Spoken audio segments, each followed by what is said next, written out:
सब्जियों के राजा आलू की इस बार जिले में बम्पर पैदावार होने से जहां किसानों के चेहरों पर खुशी दिखाई देने लगी है, तो वहीं कोल्ड संचालकों को इस बार कोल्ड भरने की उम्मीद दिखाई दे रही है, क्योंकि पिछले वर्ष आलू की कम पैदावार होने के कारण अधिकांश कोल्ड खाली रह गए थे।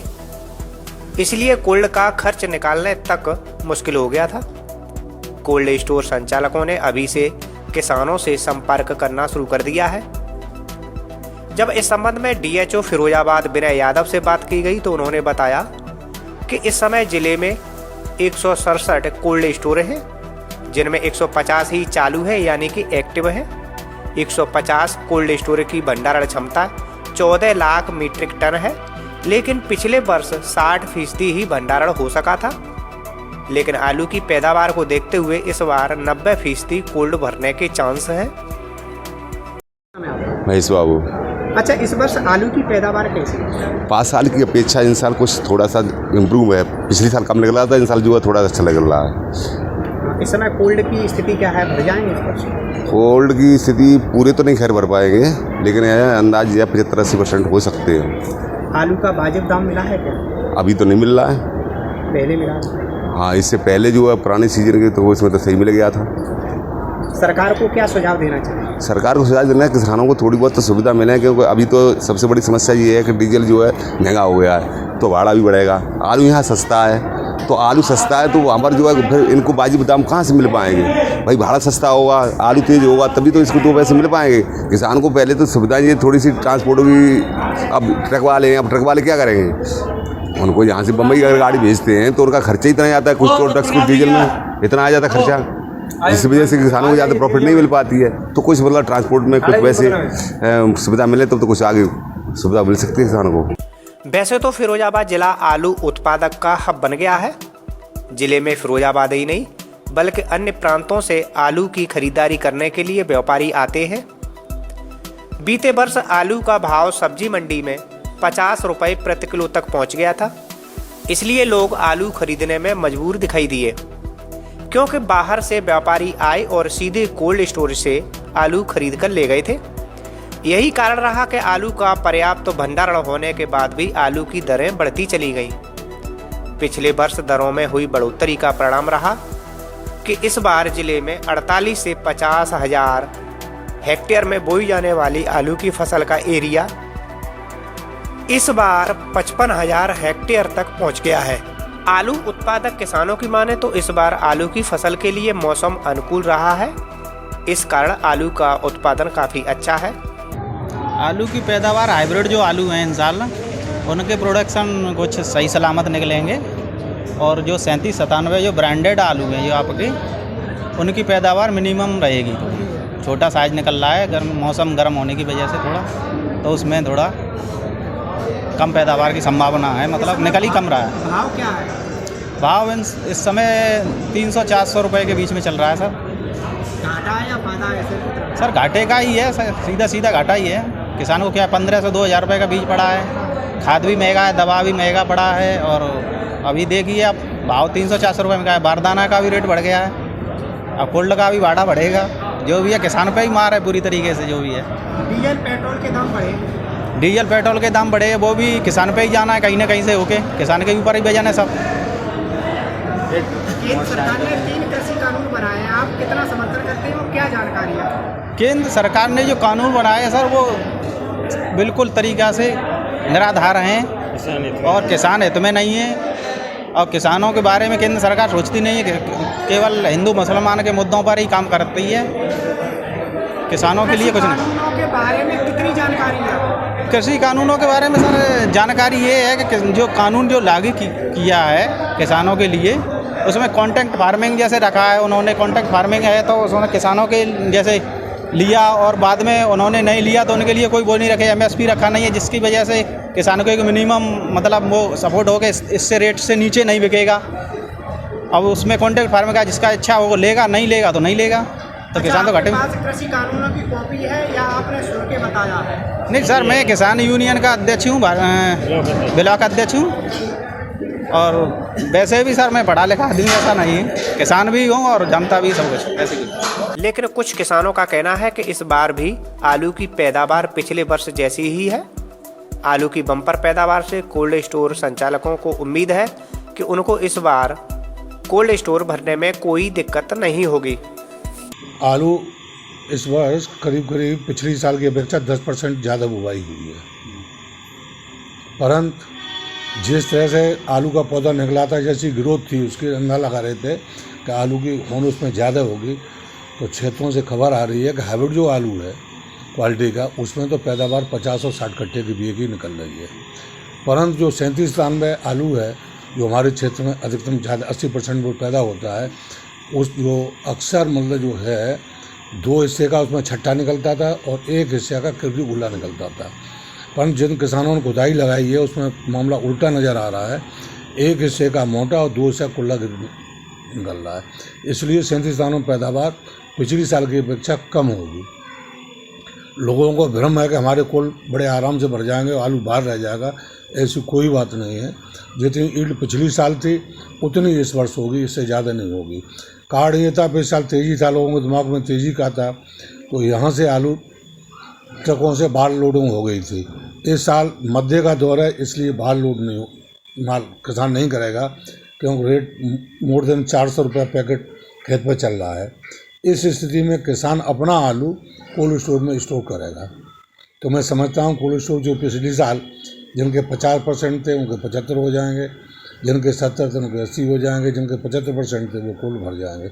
सारे कोल्ड भरने का मेरा अनुमान नहीं है, नहीं भर पाएंगे। पिछली साल कोल्ड वालों के दृष्टिकोण से उतनी बेहतर साल नहीं थी, लेकिन आलू के किसानों के लिए बहुत अच्छी साल थी। इसके कारण सबसे बड़ा कारण पैदावार भी था और एरिया का कम हो जाना भी था। इस साल संभवतः थोड़ा सा एरिया बढ़ा ही होगा और अब तक उम्मीद लग रही है कि आलू की पैदावार भी ठीक निकलनी चाहिए। उम्मीद शब्द का प्रयोग इसलिए कर रहा हूँ क्योंकि अभी आलू खुदा नहीं है, अभी सिर्फ अंदाजे हैं। धरती के गर्भ में छुपा हुआ है आलू। लगता है कि कुछ आलू पिछली साल से ज़्यादा होगा और सारे कोल्ड भरना तो अब एक मैं कह सकता हूँ कि असंभव सा कार्य हो गया है, क्योंकि कोल्डों की संख्या बहुत ज़्यादा है अपने ज़िले में। फिर होप फॉर गुड, लेकिन पिछली साल से कुछ बेहतर रहेगा और उम्मीद करता हूँ कि किसानों को भी अच्छी रेट मिले। ज़रूरी नहीं है पिछली साल जितनी मिले, लेकिन अच्छी रेट मिले, ये भी बहुत ज़रूरी है। अगर सारे कोल्ड भर गए तो ये ठीक भी नहीं रहेगा रेट के लिए। तो उम्मीद है मुझे कि पिछली साल से बेहतर रहेगा, किसानों के लिए भी बेहतर रहेगा और कोल्ड मालिकों के लिए भी बेहतर रहेगा। पीएनबी घोटाला मामले में आरोपी और भगोड़ा कारोबारी नीरव मोदी को भारत लाने का जो रास्ता है वो बहुत हद तक साफ हो गया है। लंदन की वेस्टमिंस्टर जज ने सुनवाई के बाद कहा कि सबूतों के आधार पर नीरव मोदी के खिलाफ धोखाधड़ी और मनी लॉन्ड्रिंग का मामला बनता है और भारतीय कोर्ट को उससे जवाब तलब करने का अधिकार है। नीरव मोदी पर सबूत नष्ट करने और गवाहों को डराने का भी आरोप है। जज का ये फैसला अब ब्रिटेन की गृह सचिव प्रीति पटेल के पास भेजा जाएगा, जो 2 महीने के अंदर प्रत्यर्पण पर फैसला लेंगी। गृह सचिव द्वारा प्रत्यर्पण पर फैसला लिए जाने के 14 दिनों के भीतर नीरव मोदी के पास ब्रिटेन के हाई कोर्ट में भी जाने का विकल्प मौजूद है।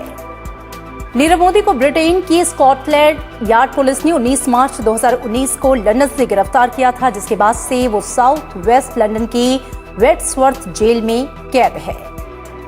पिछले महीने सुनवाई के दौरान भारतीय जांच एजेंसियों का प्रतिनिधित्व करने वाला क्राउन प्रोसिक्यूशन सर्विस यानी कि सीपीएस ने ब्रिटेन की कोर्ट को यह बताया कि नीरव मोदी एक पोंजी स्कीम जैसी योजना में शामिल था और वो मनी लॉन्ड्रिंग और धोखाधड़ी के लिए जिम्मेदार है। नीरव मोदी की वजह से पंजाब नेशनल बैंक के साथ भारी धोखाधड़ी हुई। सीपीएस ने कोर्ट को यह भी बताया कि नीरव मोदी ने बैंक अधिकारियों के साथ साजिश कर अपनी 3 फर्मों डायमंड्स RUS, सोलर एक्सपोर्ट्स और स्टेलर डायमंड्स का इस्तेमाल कर बैंक को धोखा दिया। अरबपति डायमंड कारोबारी नीरव मोदी और उनके साथियों ने साल 2011 में बिना तराशे हुए हीरे आयात करने के लिए लाइन ऑफ क्रेडिट के लिए मुंबई में पंजाब नेशनल बैंक की एक ब्रांच से संपर्क साधा था। आमतौर पर बैंक विदेश से आयात को लेकर होने वाले भुगतान के लिए लेटर ऑफ अंडरटेकिंग जारी करता है। इसका ये मतलब है कि बैंक नीरव मोदी के विदेश में मौजूद सप्लायर को 90 दिन के लिए भुगतान करने को राजी हुआ था। बाद में ये पैसा नीरव मोदी को चुकाना था, जब पीएनबी के कुछ कर्मचारियों ने कथित तौर पर नीरव मोदी की कंपनियों को फर्जी लेटर ऑफ अंडरटेकिंग यानी कि LOU जारी किया था। और ऐसा करते वक्त पंजाब नेशनल बैंक के कर्मचारियों ने बैंक मैनेजमेंट को अंधेरे में रखा था। नीरव मोदी ने इसका नाजायज फायदा उठाया। इन्हीं फर्जी LOU के आधार पर भारतीय बैंकों की विदेशी शाखाओं ने पंजाब नेशनल बैंक को लोन देने का फैसला किया। इसके लिए बैंक कर्मचारियों ने बैंक के स्विफ्ट मैसेजिंग सिस्टम का गलत इस्तेमाल किया। उन्होंने सिस्टम के पासवर्ड का दुरुपयोग करते हुए विदेशी बैंकों को रकम जारी करने के आदेश जारी कर दिए, जबकि पीएनबी की घरेलू शाखा में इस रकम का कोई रिकॉर्ड नहीं रखा गया। इस सारी धोखाधड़ी से तब पर्दा हटा जब पंजाब नेशनल बैंक के भ्रष्ट कर्मचारी अधिकारी रिटायर हो गए और नीरव मोदी की कंपनी के अफसरों ने जनवरी 2012 में दोबारा इसी तरह की सुविधा शुरू करने की गुजारिश की। The Westminster Magistrates Court in London has pronounced that Nirav Modi be extradited to stand trial in India. They have dismissed his mental health concerns, and the judge has observed that Nirav Modi conspired to destroy evidence and intimidate witnesses. Now, since the Magistrate Court has recommended Nirav Modi's extradition to the UK Home Secretary, the Government of India would liaise with the UK authorities for his early extradition to India. Azamgarh के सिधारी थाना क्षेत्र के ARTO कार्यालय में दोपहर वाहन का चालान कटने और टैक्स बकाया को लेकर अधिवक्ता और कर अधिकारी के बीच मारपीट हो गई। दफ्तर के भीतर मारपीट होने से हंगामा खड़ा हो गया। किसी तरह से ARTO ने मामले को बीच बचाव कर शांत किया। आपको बता दें कि यात्री कर अधिकारी राजेश कुशवाहा 2 दिन पूर्व वाहनों की चेकिंग कर रहे थे। इसी दौरान एक ट्रक ओवरलोडिंग करके चल रहा था, इसलिए ट्रक का चालान काटा गया। बाद में उसके डॉक्यूमेंट्स देखने पर पता चला कि टैक्स भी बाकी है।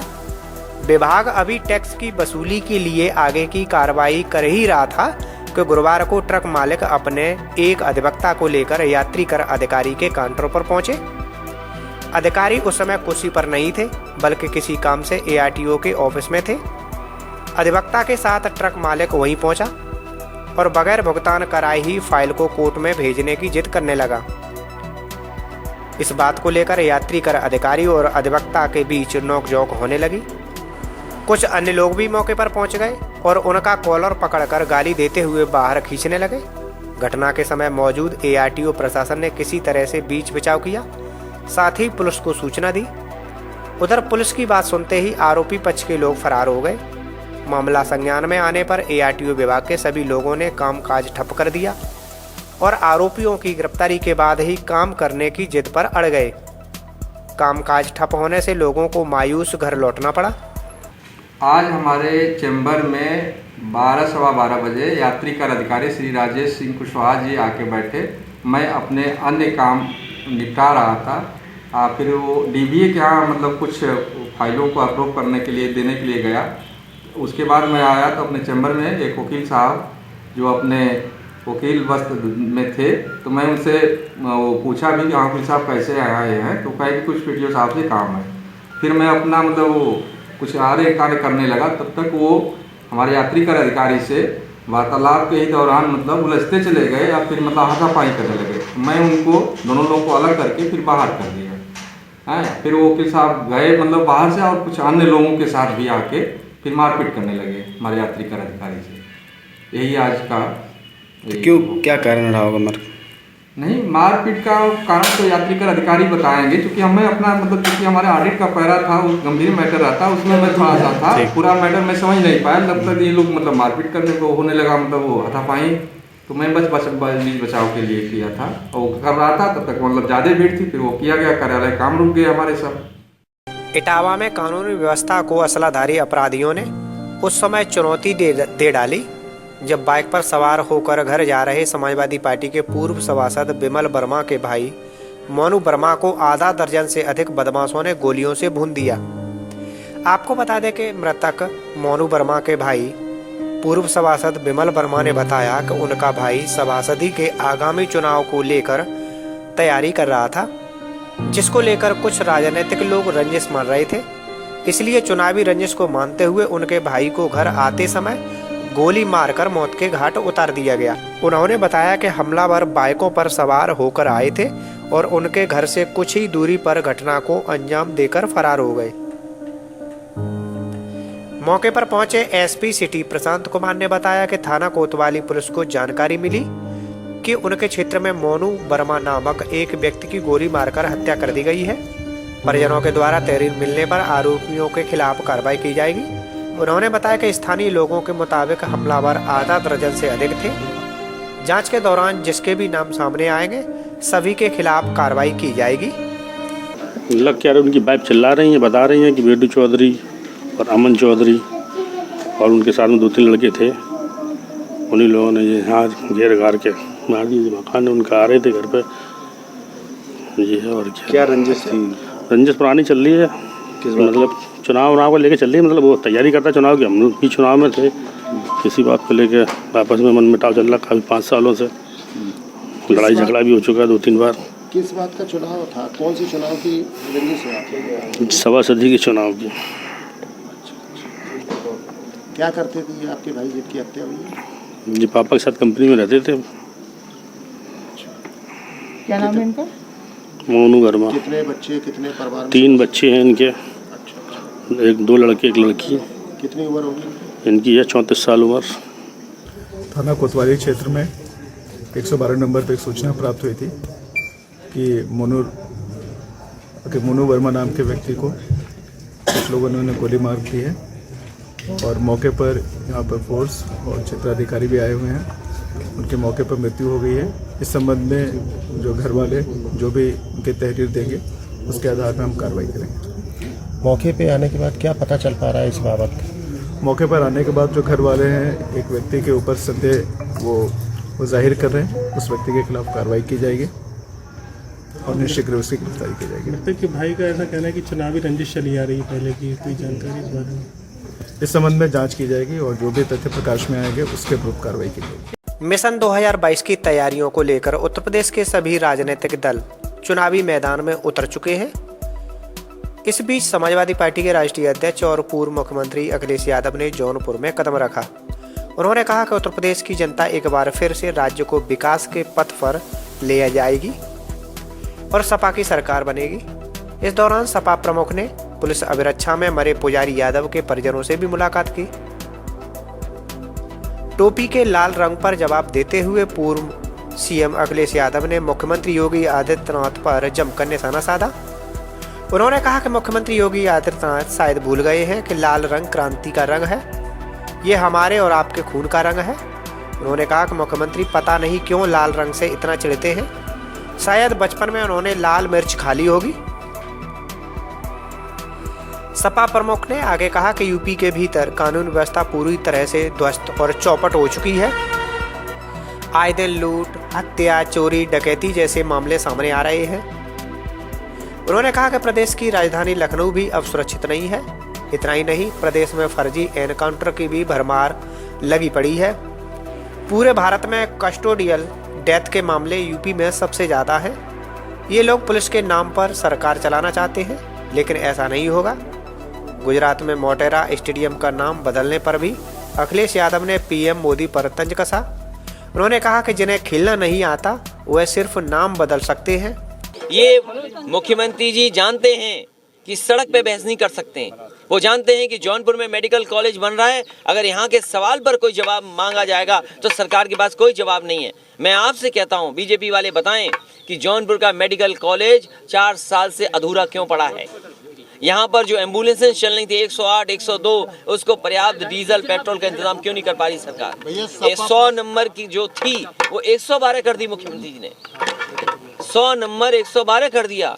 इस पे सवाल न पूछा जाए, इसलिए टोपी पे पूछ लें। और मुख्यमंत्री जी भूल गए हैं, मुख्यमंत्री जी भूल गए हैं, ये जो लाल रंग है ये लाल रंग क्रांति का है, ये लाल रंग हमारे आपके खून का है। और हम आपको बता दें, ये जो हमारा खून का रंग है, लाल रंग, वो इमोशंस का रंग है। अगर आप खुश होते हो तो खुद देखते हो कि कितने आपके कान लाल हो जाते हैं। जब आप दुखी होते हो, रोते हो, तब भी आपके चेहरा लाल हो जाता है। और मुझे नहीं लगता कि मुख्यमंत्री जी क्यों लाल रंग से इतना चिढ़ रहे हैं। हो सकता है कभी बचपन में लाल मिर्च खा ली उन्होंने। जीएसटी व्यवस्था को सरल बनाने की मांग को लेकर व्यापारियों के शीर्ष संगठन the confederation of all India traders ने 26 फरवरी को भारत बंद का ऐलान किया। इसी के साथ सड़क परिवहन क्षेत्र की सर्वोच्च संस्था all India transport welfare association ने कैट के समर्थन में इसी दिन चक्का जाम का ऐलान किया। इसकी वजह से 26 फरवरी को सभी व्यावसायिक बाजार बंद रहेंगे। कैट के महासचिव प्रवीण खंडेलवाल ने कहा कि जीएसटी के कठोर प्रावधानों को समाप्त करने की मांग को लेकर 26 फरवरी को देश भर में 1500 स्थानों पर धरना दिया जाएगा। देश भर के सभी बाजार बंद रहेंगे। सभी राज्य स्तरीय परिवहन संघों ने भारत सरकार द्वारा पेश किए गए नए ई-वे बिल कानूनों के विरोध में कैट का समर्थन किया है। ट्रांसपोर्ट के कार्यालयों को इस दौरान पूरी तरह बंद रखने की घोषणा की गई है। किसी भी प्रकार के माल की बुकिंग, डिलीवरी, लदाई, उतराई बंद रहेगी। सभी परिवहन कंपनियों को विरोध के लिए सुबह 6 बजे से रात 8 बजे तक के बीच अपने वाहन पार्क करने के लिए कहा गया है। देश के ट्रांसपोर्ट सेक्टर के अलावा बड़ी संख्या में अनेक राष्ट्रीय व्यापारिक संगठनों ने भी व्यापार बंद का समर्थन किया है, जिसमें खासतौर पर all India FMCG, distributor association, federation of aluminium utensils manufacture and traders association, north India spices traders association, all India computer dealer association और all India cosmetic manufacturers association शामिल हैं। उसमें हमारे कानूनी अधिकार को भी छीन लिया है। उसके खिलाफ आज पूरे देश में 8 करोड़ व्यापारी, 1 करोड़ ट्रांसपोर्टर्स, 3 करोड़ हॉकर्स और 75 लाख लघु उद्योग आज पूरे तौर पर बंद है। 1 लाख करोड़ रुपए से ज़्यादा का व्यापार का नुकसान आज व्यापारी झेल रहे हैं और उसका सीधा जो असर है वो इन छोटे व्यापारियों पर पड़ने वाला है, जिनके ऊपर जीएसटी के अधिकारी अपनी मनमानी करेंगे, क्योंकि अब उनको ये अधिकार मिल गया है कि वो बिना नोटिस दिए, बिना सुनवाई का मौका दिए और हमारे किसी भी व्यापारी के खिलाफ कार्रवाई कर सकते हैं। यहाँ तक कि वो हमारा रजिस्ट्रेशन नंबर भी कैंसिल कर सकते हैं। देखिए, हमने सरकार को अपनी बातें बताई हैं। सरकार इस बारे में संवेदनशील है, किंतु आप जिस प्रकार से पिछले दिनों में जीएसटी के अधिकारी बाजारों में गली गली घूम रहे हैं, अधिकारों का बेजा इस्तेमाल कर रहे हैं, उसको कहीं ना कहीं रोके जाने की ज़रूरत है। और ये मामला केवल केंद्र सरकार का नहीं है। केंद्र सरकार का तो मात्र 30% मामला है। 70% ये मामला देश की राज्य सरकारों का है, जिन्होंने अपनी जिद के चलते जीएसटी के स्वरूप को खराब कर दिया। निश्चित रूप से प्रधानमंत्री मोदी संवेदनशील है। छोटे व्यापारियों के व्यापार की बढ़ोतरी के लिए वो लगातार घोषणाएं करते रहे हैं और मुझे लगता है कि अब निश्चित रूप से इस मामले में प्रधानमंत्री जी का हस्तक्षेप होगा। भारत और पाकिस्तान के नियंत्रण रेखा और दूसरी सीमा को लेकर में संघर्ष विराम पर कोई सभी समझौतों का सख्ती से पालन करने पर सहमति जताई है। भारत और पाकिस्तान ने एक संयुक्त बयान में ये जानकारी दी है। भारत और पाकिस्तान के डीजीएमओ के बीच बैठक में संघर्ष विराम को लेकर फैसला किया गया, जो बुधवार से लागू हो गया। दोनों देशों के डीजीएमओ ने हॉटलाइन संपर्क तंत्र को लेकर चर्चा की और नियंत्रण रेखा एवं सभी अन्य क्षेत्रों में हालात की सौहार्दपूर्ण एवं खुले माहौल में समीक्षा की। बयान में यह कहा गया कि दोनों पक्षों ने 24-25 फरवरी को मध्यरात्रि से सीमा पर संघर्ष विराम समझौतों और आपसी सहमतियों का सख्ती से पालन करने पर सहमति जताई। दोनों पक्षों ने कहा कि मौजूदा हॉटलाइन संपर्क और सीमा पर फ्लैग मीटिंग का इस्तेमाल किसी भी प्रकार की अप्रत्याशित स्थिति या गलतफहमी को दूर करने के लिए किया जाएगा। विदेश मंत्रालय ने यह साफ किया कि पाकिस्तान के साथ आतंकवाद समेत दूसरे द्विपक्षीय मुद्दों को लेकर भारत के रुख में कोई बदलाव नहीं आया है। On relations with Pakistan, as we've said earlier, India desires normal neighborly relations with Pakistan. We have always maintained that we are committed to addressing issues, if any, in a peaceful and bilateral manner. On key issues, our position remains unchanged. केंद्रीय petroleum और प्राकृतिक gas मंत्री धर्मेंद्र प्रधान आज वृंदावन पहुंचे। इस दौरान उन्होंने diesel petrol की बढ़ती कीमतों को लेकर कहा कि अंतर्राष्ट्रीय बाजार में कच्चे तेलों की दाम में उछाल आया है। अमेरिका में आए बर्फीले तूफान का भी असर तेल उत्पादन पर पड़ा है। तेल उत्पादन बढ़ेगा तो इसका लाभ जरूर मिलेगा। हम उत्पादन करने वाले देशों से बात करने में लगे हुए हैं ताकि रेट न बढ़े। पेट्रोलियम पदार्थों पर लगने वाले टैक्स पर उठ रहे सवालों को लेकर धर्मेंद्र प्रधान ने कहा कि कोरोना के बाद लोगों को काम दिलवाना, स्वास्थ्य सेवाओं की चिंता करना सरकार की पहली प्राथमिकता है। इसलिए पिछले वर्ष की तुलना में इस बार 25% ज़्यादा खर्च भारत सरकार कर रही है। धर्मेंद्र प्रधान वृंदावन में साध्वी ऋतंबरा के वात्सल्य ग्राम पहुंचे थे। यहाँ उन्होंने दिव्यांग बच्चों के विकास और उत्थान के लिए आवासीय और पुनर्वास केंद्र बेस्टियम का भूमि पूजन कर आधारशिला रखी। पेट्रोलियम मिनिस्ट्री की कंपनी ONGC की सामाजिक उत्तरदायित्व योजना के तहत इस भवन का विस्तार हो रहा है। ये भवन दिव्यांग बच्चों के लिए बनेगा जो एक नई मिसाल खड़ी करेगा। दिव्यांग केंद्र बच्चों के लालन पालन और उनको बड़ा करने में आत्मनिर्भर बनाने का काम करेगा। धर्मेंद्र प्रधान ने कांग्रेस के पूर्व अध्यक्ष राहुल गांधी के उत्तर दक्षिण भारत वाले बयान पर भी प्रतिक्रिया दी। उन्होंने कहा कि राहुल गांधी की पिछली 4 पीढ़ी उत्तर प्रदेश की नुमाइंदगी करने के बाद उत्तर प्रदेश बदहाली की जगह विश्व के अग्रणी इलाके में गिनती होनी चाहिए थी, लेकिन अमेठी रायबरेली जाकर देखें कितना पिछड़ा हुआ है। 5 दशक जिम्मेदारी निभाने के बाद प्रजातंत्र का क्या यही तकाजा है? वैसे तो सारा देश हमारा अच्छा है, लेकिन दक्षिण में जाकर उत्तर को गाली देना, उत्तर को नीचा दिखाना, ये अच्छी सोच रही है कि उनकी 4 पीढ़ी पंडित जवाहरलाल नेहरू जी, उनकी दादी माँ आदरणीय इंदिरा गांधी जी, उनकी पिता स्वर्गीय राजीव गांधी जी, उनकी माता श्रीमती सोनिया गांधी जी और खुद लंबे समय तक उत्तर प्रदेश की नुमाइंदगिरी की है। उत्तर प्रदेश की बदहाली का, जो उत्तर प्रदेश विश्व की एक अग्रणी इलाका होनी चाहिए था अभी तक, और आप जाइए अमेठी रायबरेली इलाका देखिए कितना पिछड़ापन है। 5 दशक जिम्मेवारी निभाने के बाद जब प्रजातंत्र की यही तकाजा है, जब लोगों ने उनको यहाँ से रिजेक्ट कर दिया, फिर वो उसको स्वीकार करने की बजाय उनको गाली देने में लग गए। कुछ दिन पहले वो दक्षिण में बहुत सुंदर है, उसको प्रशंसा करना, आत्मीयता भाव दिखाना, ये तो सारा देश हमारा अच्छा है, लेकिन दक्षिण में जाके उत्तर को गाली देना, उत्तर को नीचा दिखाना, विशेष करके उत्तर भारत के लोगों की और उत्तर प्रदेश और अमेठी रायबरेली के लोगों को, जिनके कारण वो दिल्ली में रहे, दिल्ली में राजनीति कर पाए, उनको गाली देना ये शोभा नहीं देती है। ये उनकी छोटे मानसिकता की परिचय है। बहुत ही स्वार्थी मनोवृत्ति के लोग हैं। सिद्धार्थनगर जिले में उस समय हड़कंप मच गया जब एक मंडल उपाध्यक्ष की रहस्यमय परिस्थितियों में गायब होने की जानकारी मिली। आपको बता दें कि जिले के बांसी कोतवाली क्षेत्र के बैलगड़ा के पास एक मोटरसाइकिल लावारिस हालत में मिली, जिसकी जानकारी लोगों ने पुलिस को दी। छानबीन शुरू होने के बाद पता चला कि ये मोटरसाइकिल भतीज बापुर गांव के ग्राम प्रधान की है।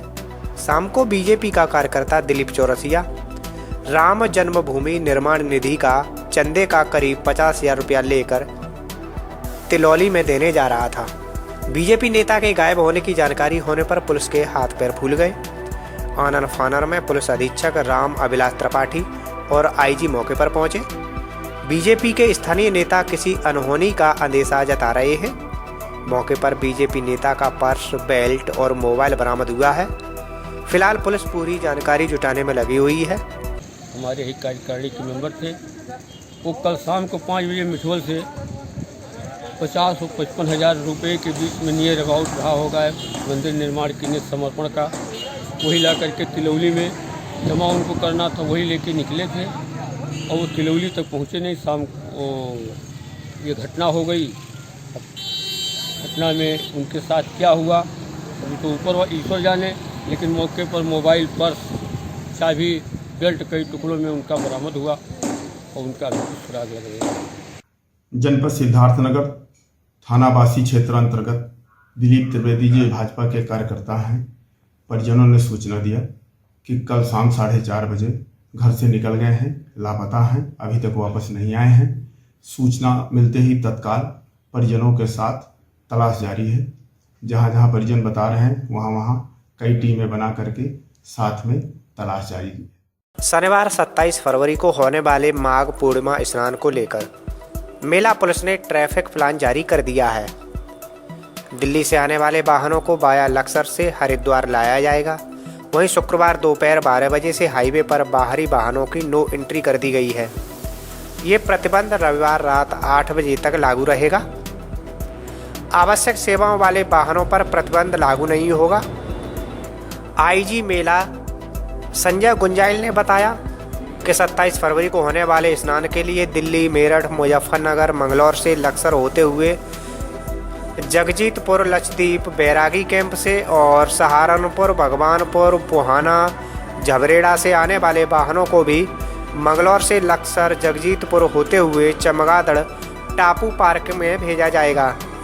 देहरादून और ऋषिकेश से आने वाले वाहनों को मोतीचूर पार्किंग और पावन धाम पार्क में पार्क किया जाएगा।